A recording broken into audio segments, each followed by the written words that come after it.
Hello student, welcome again. और इस video में हम बात करेंगे और एक प्रॉब्लम की बात करेंगे यूनिट लोड मेथड से। तो यूनिट लोड मेथड से अभी हम आपको बताए थे कि कहीं डिफ्लेक्शन निकालना हो किसी पॉइंट पे तो वो निकाल सकते हैं। इस प्रॉब्लम में हम बात करेंगे कि अगर किसी रोटेशन भी पता करना हो, थीटा की वैल्यू पता करना हो कि रोटेट कितना डिग्री हुआ है, तो रोटेशन भी हम निकाल सकते हैं। तो इस वाले प्रॉब्लम में हम क्या करेंगे कि डिफ्लेक्शन भी निकालेंगे और रोटेशन भी निकालेंगे कि किसी पर्टिकुलर पॉइंट पे डिफ्लेक्शन और रोटेशन क्या होगा अगर वो पूरे बीम पे गिवन लोड दिया हो, अलग अलग पॉइंट पे लोड दिया हो। तो मैं पहले प्रॉब्लम लिख देता हूं। Question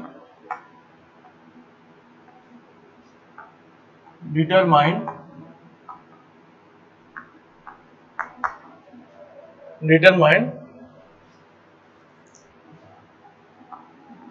deflection and rotation of free in given cantilever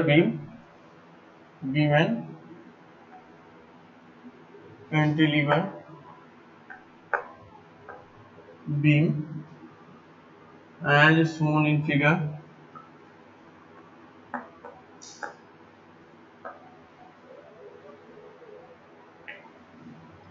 by unit load method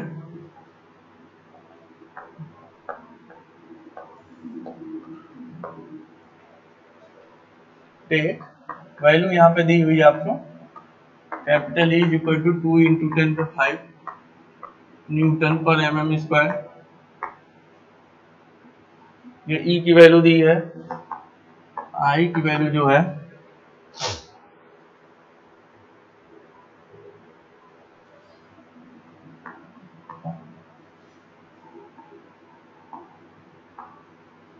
ये दिया है 12 इंटू 10⁶ mm⁴।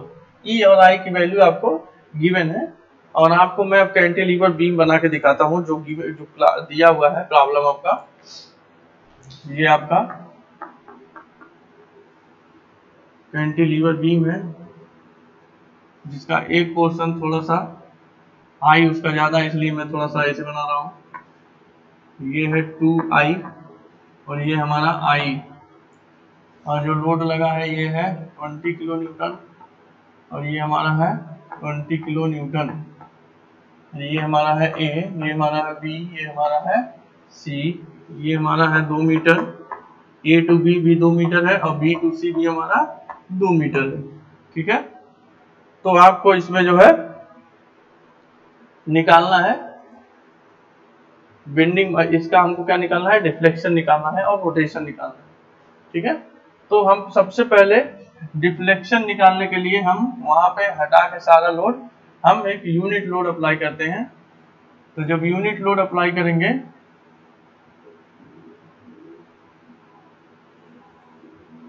ये आपका है एक यूनिट लोड 1 किलो न्यूटन का अप्लाई करेंगे। 2 मीटर है, 2 मीटर है। मैंने सारे लोड रिमूव कर दिए जैसा कि आप देख पा रहे होंगे। खाली आपको लोड ही रिमूव करना है और अब रोटेशन निकालना है। तो वहां पे हम रोटेशन अप्लाई करेंगे, एक यूनिट रोटेट कर देंगे, 1 डिग्री उसको मोमेंट दे देंगे उसको 1 किलो न्यूटन मीटर का। ठीक है, यहाँ मोमेंट हमने दे दिया। ये हमारा है A, ये है B, ये है C, A B C और यहाँ है 2I, ये हमारा है I। ठीक है, ये हमने फिगर ड्रा कर दिया। अब जो है एक्सप्रेशन फॉर बेंडिंग मोमेंट्स मैं यहां लिखता हूं। एक्सप्रेशन फॉर बेंडिंग मोमेंट, तो जो कैपिटल M होगा मैं यहां लिख देता हूं। कैपिटल M जो होगा वो होगा bending moment due to given load. Given load की वजह से जो है बेंडिंग मोमेंट होगा, जो कैपिटल M से हम डिनोट करेंगे। स्मॉल m1 से जो डिनोट करेंगे वो होगा bending moment due to unit load applied, unit load applied. जो हम यूनिट लोड अप्लाई कर रहे हैं उसकी वजह से जो मोमेंट होगा उसको स्मॉल m1 लिख कह रहे हैं हम, और स्मॉल m2 जो होगा वो होगा bending moment due to unit rotation applied. Unit rotation जो दिया हमने फिगर में देख रहे हो आप, उसकी वजह से जो मोमेंट आएगा वो होगा m2, ठीक है। तो अलग अलग पोर्शन पे जो है ये तीनों आपका मोमेंट आएगा अलग अलग पोर्शन पे। ये आएगा bending moment due to given load, और ये आएगा bending moment due to unit load apply, और तीसरा होगा bending moment due to unit rotation applied, ठीक है। यहाँ आपने देख लिया। एट फ्री एंड यहाँ पे जरूर लिख लीजिएगा, at free end, at free end, और यहाँ भी लिख दीजिएगा एट फ्री एंड, ठीक है। ये हो गया आपका। अब हम क्या करेंगे, अब वही चीज करना है आपको, अलग अलग पोर्शन करना है। अच्छा एक चीज मैं आपको बता दूं, आपसे पूछा गया है डिफ्लेक्शन, तो डिफ्लेक्शन के लिए डेल्टा की वैल्यू मैं यहाँ लिख दे रहा हूँ। डेल्टा होगा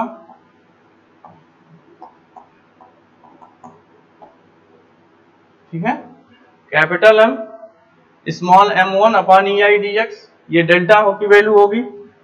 हम यूनिट लोड की वजह से जो मोमेंट स्मॉल m1 लेंगे उसका मल्टीप्लाई करेंगे कैपिटल M में, अप्लाइड लोड की वजह से मोमेंट में जो मोमेंट आएगा उसका जो मल्टीप्लाई कर देंगे दोनों में, तो वो डेल्टा आएगा। रोटेशन थीटा निकालना होगा, तो हम लिखेंगे capital M small m2 upon EI into dx, ठीक है। आपको ये काम करना है इसमें। तो रोटेशन जो निकालेंगे तो वहां पे m1 न रख के स्मॉल m2 रखेंगे, ठीक है। वहां से हम रोटेशन निकाल पाएंगे। जब भी आपसे रोटेशन पूछा जाए तो यही वाला फंडा आप यूज करिएगा। अब हम एक एक करके आते हैं, m1 और m2 निकालते हैं, स्मॉल m निकालते हैं और अलग अलग पोर्शन का निकालते हैं। तो सबसे पहले हम इसको मिटा के यहां मैं टेबल एक बनाता हूं।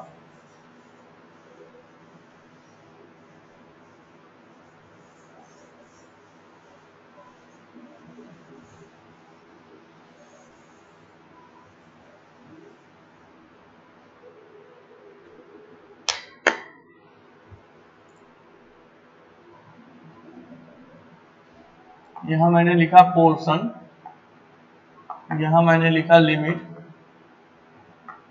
यहां मैंने लिखा कैपिटल M, यहां लिखा m1, यहां लिखा m2, यहां लिखा हमने I की वैल्यू, ठीक है। ओरिजिन भी आप लिख सकते हो, यहां मैं लिख दे रहा हूं ओरिजिन। ओरिजिन आप शुरू में ही लिख दीजिएगा, चाहे कहीं भी लिख दीजिए, आपको टेबल देख के उसको यूज करना आना चाहिए बस। तो आपके पास दो पोर्शन है, कौन कौन से पोर्शन है, एक पोर्शन, अब आप जो है मैं फिगर यहाँ एक बार और रिपीट कर रहा हूँ। ये आपके पास फिगर था 20 किलो न्यूटन और 20 किलो न्यूटन और 2 मीटर और 2 मीटर, ये आपके पास फिगर था। और ये था 2I और ये था I, ये आपके पास फिगर था। ये था A, ये था B, ये था C। अब देखोगे आप जो पोर्शन हमारे पास इधर से लेकर आइएगा, क्योंकि ये तो फिक्स रेट है, ठीक है। आपको इधर से स्टार्ट करना है, मतलब आपको राइट टू लेफ्ट चलना है, ठीक है। राइट टू लेफ्ट दोनों पोर्शन में ही राइट टू लेफ्ट चलना है, इसको फिक्स एंड की तरफ से नहीं, तो फ्री एंड की तरफ से ही चलना होता है। तो राइट टू लेफ्ट चलेंगे तो पोर्शन क्या होगा CB, और ये पोर्शन क्या होगा BA, ठीक है। लिमिट क्या है CB की लिमिट 0 से 2 है, और इसकी भी लिमिट है 0 से 2। मोमेंट इसमें क्या होगा, किसी x पे, अगर मोमेंट यहाँ ले लें किसी x पे, तो होगा 20 इंटू एक्स। तो 20 इंटू जो x होगा हमारा, तो ये कौन सा है, ये हमारा क्लॉकवाइज, क्लॉकवाइज को मान के चलिए minus, left to right to left आप माइनस मान रहे हैं क्लॉकवाइज को। तो 20 इंटू एक्स हमने लिखा माइनस का 20 इंटू एक्स। अब BA पोर्शन में आ जाइए। अब x हमारा कहीं यहाँ पे है, ठीक है। BA पोर्शन में हमारा x कहीं यहाँ पे है, B से डिस्टेंस है उसका x। तब अब क्या होगा, चूंकि देखिएगा यहाँ सपोर्ट नहीं है कि सिर्फ मोमेंट इसी की वजह से आएगा, इस सपोर्ट की वजह से पूरा का पूरा एक पोर्शन पूरा का पूरा, तो जो भी यहाँ मोमेंट आएगा वो मोमेंट आएगा इसकी वजह से भी और इसकी वजह से भी, क्योंकि हम चल रहे हैं किधर से, हम चल रहे हैं राइट टू लेफ्ट। तो वो क्या होगा 20 इंटू 2 प्लस एक्स, यहाँ पे इसकी वजह से मोमेंट क्या आएगा, ये डिस्टेंस, तो ये डिस्टेंस कितना है 2 और प्लस एक्स है, तो होगा माइनस, यहाँ पे सॉरी माइनस का 20 इंटू 2 प्लस एक्स होगा 20 इंटू 2 प्लस एक्स, और इसकी वजह से क्या आएगा 20 इंटू एक्स, इसकी वजह से 20 इंटू एक्स, और दोनों जो हो गए दोनों हमारे इन क्लॉकवाइज थे, तो दोनों क्लॉकवाइज को ही हमने माइनस लिखा। ये हो गया क्लियर आपको, दोनों क्लॉकवाइज को हमने माइनस लिखा, क्योंकि हम राइट टू लेफ्ट जा रहे हैं तो दोनों जगह क्लॉकवाइज को हम माइनस लिखते जा रहे हैं। अब हम स्मॉल m1 पे आते हैं, तो स्मॉल m1 पे यहाँ पे देखोगे तो स्मॉल m1 के लिए हम क्या करेंगे, फिर से मैं मिटा देता हूँ इसको। अब इसमें m1 निकालने के लिए मैं फंडा बता रहा हूँ, तो m1 निकालने के लिए ये आपके पास फिगर है, यहाँ मैंने 1 किलो न्यूटन लोड लगा दिया, ये है A, ये है B, ये है C, और ये आपका कोई x डिस्टेंस पे निकालना है एक बार, और ये टोटल है 2 मीटर, अब ये भी टोटल है हमारा 2 मीटर, ठीक है। तो m1 स्मॉल m1 क्या था, moment due to unit load apply, तो यूनिट लोड अप्लाई के लिए A मल्टीप्लाइड बाई x, और ये आ रहा है क्लॉकवाइज, तो क्लॉकवाइज को हमने लिखा माइनस x लिखोगे।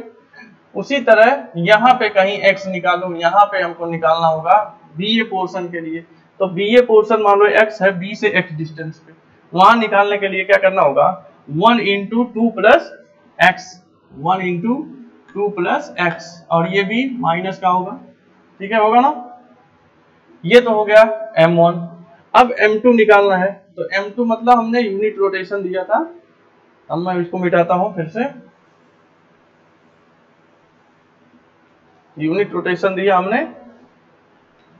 हमने एक मोमेंट दे दिया है 1 किलो न्यूटन मीटर का, ठीक है, 2 मीटर और 2 मीटर, और ये है ऐसे A है, B है, C है, तो C भी पोर्शन पे क्या होगा, ये C भी पोर्शन में जो होगा ये भी एंटी क्लॉकवाइज जा रहा है, तो क्लॉकवाइज को क्या मानते आ रहे हो माइनस, माइनस का 1 हो जाएगा, और ये क्या हो जाएगा यहाँ पे, ये भी इसी पोर्शन में भी, ये पूरा पोर्शन में ही लग रहा है 1 किलो न्यूटन का, तो ये भी -1 हो जाएगा, ठीक है। यहाँ I क्या है, I है, यहाँ I है 2I, BA पोर्शन के लिए 2I है।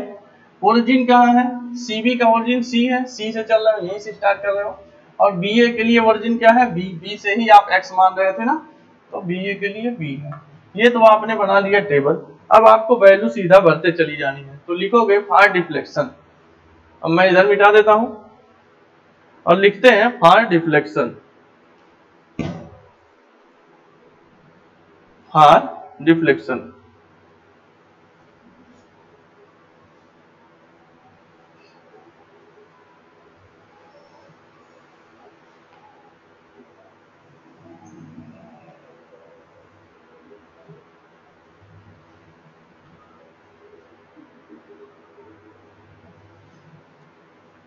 फार डिफ्लेक्शन एट 3 इन C, तो डेल्टा C क्या होगा, delta C is equal to होगा 0 से लेकर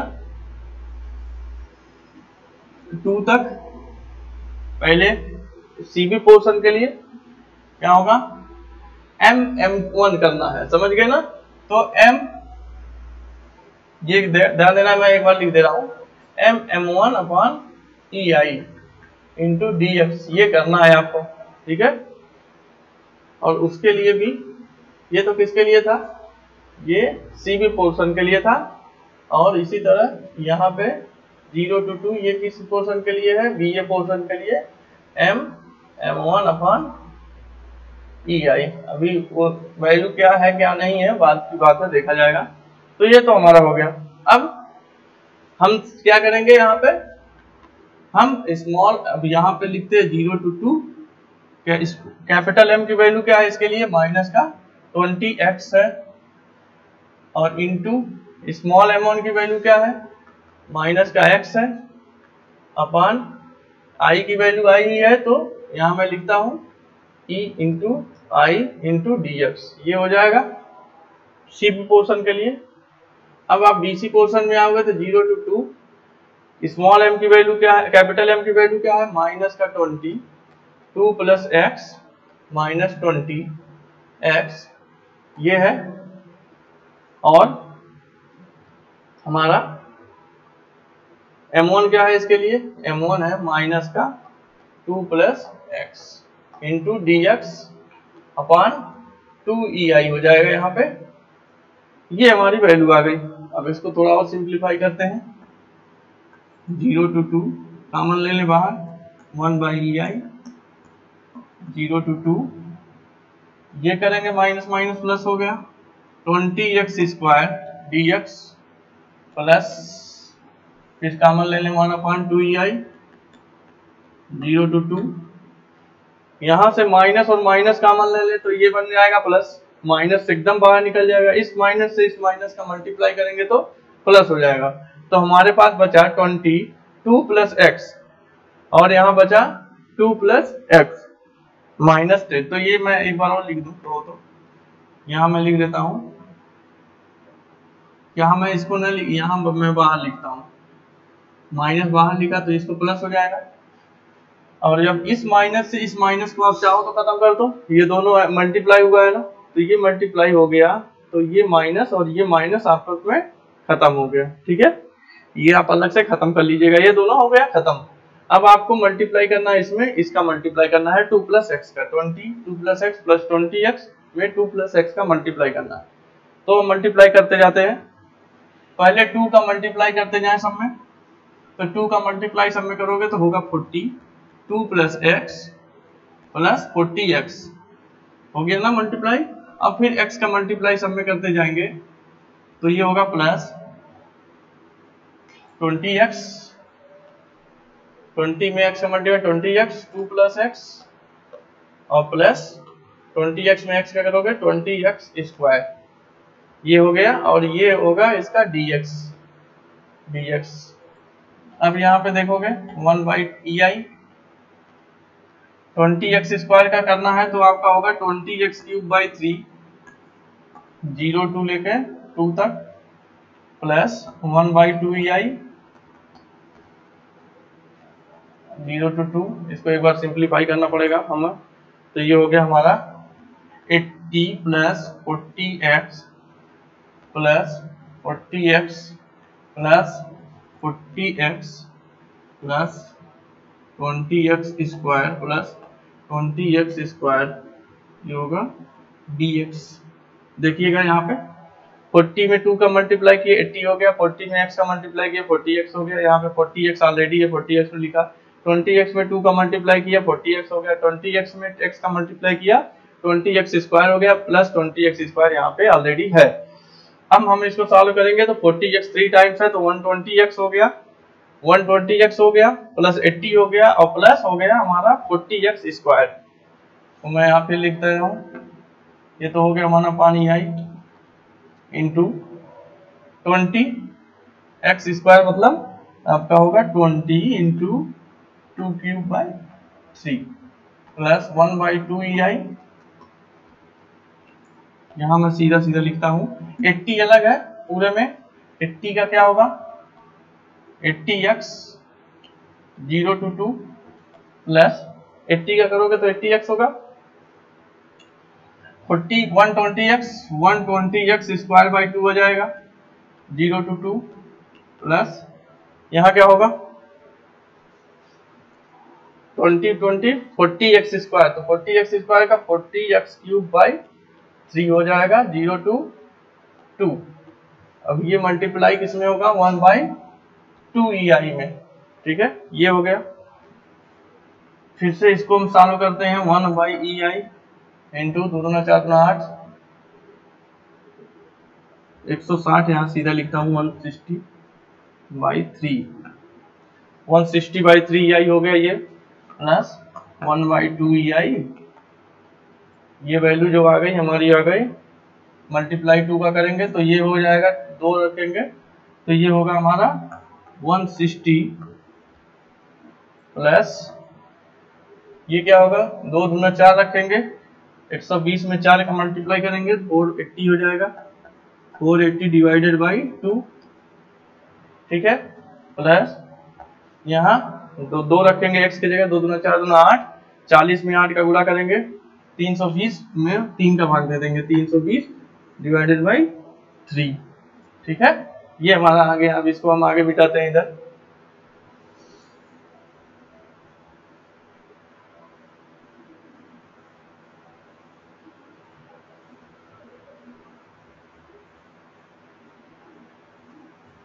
जो वैल्यू फाइनल, मैं आंसर लिख दे रहा हूं इसके लिए। तो जो फाइनल आंसर है हमारा डेल्टा सी का, वो है 306.67 अपान ई आई। ठीक है, ये आपका आंसर आ गया। और ये जब पॉजिटिव आ रहा है तो इसके मतलब ये है आपका डाउनवर्ड डिफ्लेक्शन। अच्छा, एक चीज आप ध्यान दीजिएगा कि डाउनवर्ड डिफ्लेक्शन है तो यहाँ पे ई आई की मैंने वैल्यू नहीं लिखी है। ई की वैल्यू आप भर लीजिएगा 2 × 10 पे 5, और आई की वैल्यू कितनी है 12 × 10 पे 6 mm⁴। तो ये दोनों भर लीजिएगा, जो भी वैल्यू आएगा वो किस में आएगा, mm में वैल्यू इसकी आ जाएगी। ठीक है, ये तो भर लीजिएगा। अब क्या करेंगे, ये वैल्यू आ गई हमारी थीटा सी जब इसको सॉल्व करने पे। अब हम निकालते हैं क्या, रोटेशन निकालना है डेल्टा। अब हमको, ये तो डेल्टा सी था, अब थीटा सी निकालना है। तो थीटा सी के लिए आपको, थीटा सी के लिए पहले मैं लिख देता हूं कि वो जो होगा 0 to L m2 upon E I into dx। आपको ये करना है। ठीक है, तो हम क्या करेंगे, 0 to 2 पोर्शन अलग अलग। सीबी पोर्शन के लिए कैपिटल M की वैल्यू कितनी थी हमारी 20 × x,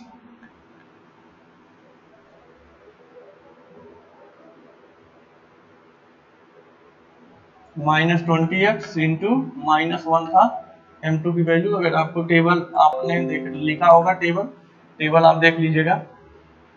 ये था किसके लिए, पोर्शन सीबी के लिए, प्लस पोर्शन बीए के लिए क्या था, M की वैल्यू। बीए के लिए जो है M की वैल्यू हमारी थी माइनस का 20x प्लस 2 और प्लस 20x। हमने माइनस कॉमन ले लिया, अंदर प्लस लगा दिया है, ध्यान दीजिएगा इसको। और ये तो था वैल्यू हमारी 0 to 2। ये तो कैपिटल M की वैल्यू, और स्मॉल m2 की वैल्यू कितनी थी, स्मॉल m2 की वैल्यू भी थी -1 dx अपान 2ei होगा ना यहाँ पे, क्योंकि i की वैल्यू 2 गुने के बराबर है। अब इसी को हमको सॉल्व कर देना है। तो सॉल्व करेंगे तो 20 में ये होगा 20x by E I, 0 to लेके 2 dx, प्लस यहाँ माइनस माइनस खत्म हो गया, दोनों बचा क्या हमारे पास, इसको मल्टीप्लाई कर लेते हैं, 0 to 2 ये मल्टीप्लाई करते हैं तो 20 × x, 20x plus 40 plus 20x अपान 2ei इंटू dx। ये होगा, मैं इधर मिटा देता हूं फिलहाल।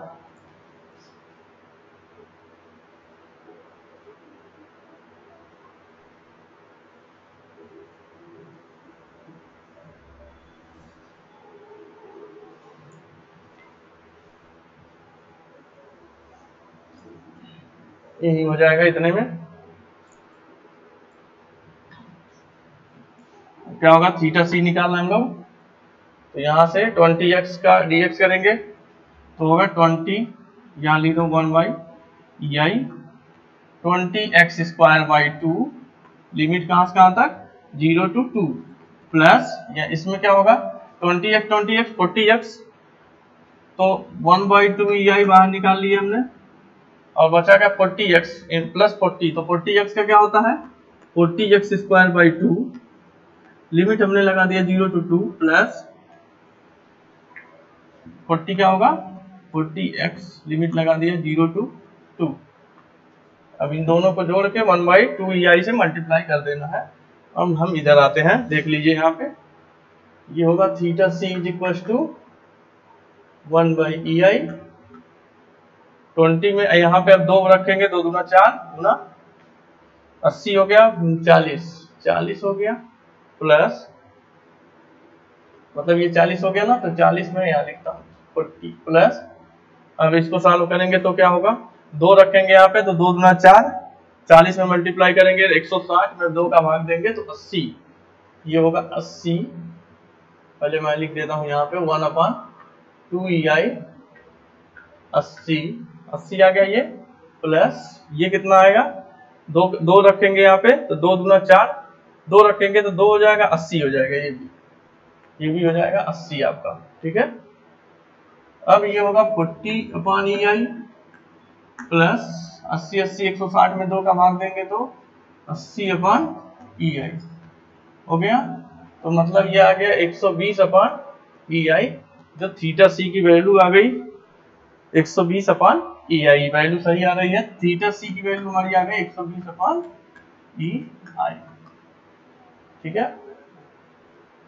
अब हम करेंगे क्या, हम जो भी है EI की जब वैल्यू रखेंगे तो E की वैल्यू हमारी किसमें है, 2 × 10⁵ दोनों में, थीटा सी और डेल्टा सी दोनों में वैल्यू E की रखनी है ना। ये है न्यूटन पर mm² में, इसको आप किस में लिख लोगे, किलो न्यूटन मीटर में लिख लो, क्योंकि सारी जो वैल्यू हमारे रियल बीम में गिवन थी वो डिस्टेंस मीटर में था और लोड किलो न्यूटन में था। तो हम इसको किस में लिखते हैं, किलो न्यूटन, तो ये होगा 2 × 10⁵ माइनस 10 पे -3, अब ये किलो न्यूटन बदल गया। mm को स्क्वायर को मीटर का स्क्वायर बनाने के लिए क्या करना होगा, mm को मीटर बनाने के लिए 10 पे -3 लगाना पड़ता है, उसका स्क्वायर करना पड़ेगा। अब ये हो गया किलो न्यूटन पर मीटर स्क्वायर हो गया, ठीक है। ये वैल्यू आप रखिएगा E की जगह, I की जगह, I की वैल्यू क्या गिवन थी हमारी, I की जो वैल्यू गिवन थी हमारी 12 × 10⁶, 12 × 10⁶ न्यूटन mm⁴ था ना। अब इसको जब आप लिखेंगे, इसको ध्यान दीजिएगा मीटर में ही बना के लिखिएगा, सारी वैल्यू जो है मीटर में ही चाहिए हमें, तभी हमारी सही रिजेक्ट वैल्यू आएगी।